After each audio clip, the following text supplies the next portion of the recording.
নমস্কার বন্ধুরা, chef Shrabani daily vlog চ্যানেলের পক্ষ থেকে সবাইকে স্বাগত জানিয়ে আজ আবারও একটা রেসিপি আপনাদের সাথে শেয়ার করতে চলেছি। পুষ্টি ও গুণে ভরপুর শাকসবজির মধ্যে সজনে শাক খাওয়ার পদ্ধতি। আপনারা প্রথম থেকে পুরো ভিডিওটা শেষ পর্যন্ত দেখতে থাকুন। ভালো লাগলে একটা লাইক দিয়ে পাশে থাকুন ও বন্ধুদের সাথে শেয়ার করে দিন। তো দেখুন বন্ধুরা, সজনে শাক আমি গাছ থেকে পেড়ে নিয়েছি। আমি কিন্তু এখানে অনেকটাই শাক নিয়েছি। এর থেকে আমি কিছুটা শাক দেখুন হাত দিয়ে বেছে নেব। আর সজনে শাক গুণাগুণ সম্পর্কে আপনারা তো কম বেশি জেনেই থাকবেন। তো দেখুন আমি এখান থেকে কম করে সজনে শাক বেছে নিচ্ছি। সজনে শাক বাড়ির আশেপাশে লাগানো কিন্তু খুবই সহজ। যে কোনো একটু সামান্য গর্ত খুঁড়ে সেখানে সজনের ডাল কিন্তু পুঁতে দিলেই সেটা সহজেই কচিয়ে যায় বা হয়ে যায়। তো এইভাবে যদি আপনাদের কারো বাড়িতে সজনে শাক গাছ না থেকে থাকে, তাহলে আপনারা বাজার থেকেও কিন্তু এইভাবে সজনে শাক নিয়ে আসতে পারেন। এমনিতে বাজার থেকে আমরা তো নানা রকম শাক সবজি কিনে এনে খাই, কিন্তু এই সজনে শাকের কিন্তু কোনো সার লাগে না। সজনে শাক অন্যান্য শাক সবজিতে যেন সার দেওয়া হয়, কিন্তু সজনে শাকটা কোনো সার লাগে না। দেখুন আমি কম করে বেছে নিয়েছি। এখন আমি জল দিয়ে দিয়েছি, কারণ অনেক সময় পোকামাকড় পাতার উপরে বুলে থাকতে পারে, এই জন্য আমি জল দিয়ে ধুয়ে নেব। এখানে একটা ছোট্ট কড়াই নিয়েছি, আর দেখুন 1 গ্লাস জল নিয়েছি। শাকের পরিমাণ অনুযায়ী কিন্তু জলটা দিতে হবে। এখন আমি এই জলের ওপরে দিয়ে দিচ্ছি, দেখুন সজনে শাকটা ধুয়ে নিয়েছি, এই সজনে শাকটা দিয়ে দিচ্ছি। তার আগে যদি কোনো বন্ধু আমার চ্যানেলে নতুন হয়ে থাকেন, চ্যানেলটি সাবস্ক্রাইব করে বেল আইকন হলে সেট করে দিন, সবার প্রথমেই আমার এই সুন্দর সুন্দর রেসিপি টিপস পেতে। তো দেখুন বন্ধুরা, আমি শাকগুলো দিয়ে দিয়েছি। এখন সামান্য পরিমাণে একটু লবণ দিচ্ছি।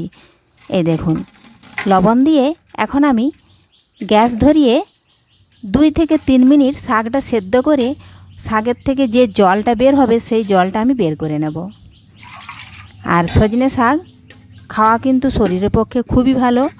সব থেকে খাওয়া ভালো হাই ব্লাড প্রেশার যাদের আছে, কিংবা ব্যথা যন্ত্রণা থেকে মুক্তি পেতেও দেখুন এটা সকালবেলায় ও বিকেলবেলায় যেভাবে আমরা সকাল বিকেল চা খেয়ে থাকি, তো চায়ের পরিবর্তে এটা যদি 3 থেকে 4 দিন যদি এইভাবে ফুটিয়ে 1 কাপ করে যদি খেতে পারেন চায়ের মতন করে, তাহলে কিন্তু শরীরের এত উপকার আসবে যে আপনাদের পয়সা অনেক বেঁচে যাবে।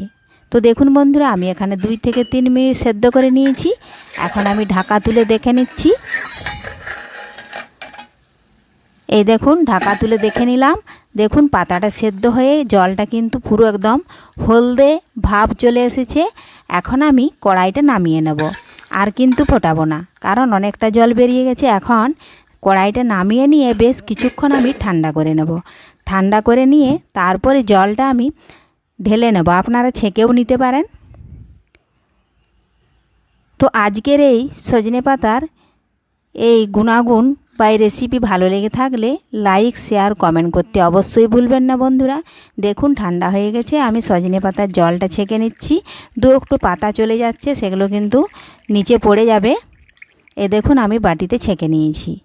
এখন আমি এটা খেয়ে নেব। সকালবেলা কিন্তু খালি পেটে খেতে হবে, সকাল ও বিকেল যদি দুবেলা খেতে পারেন, তাহলে আপনার প্রেশার কিন্তু অনেক কন্ট্রোলে চলে আসবে।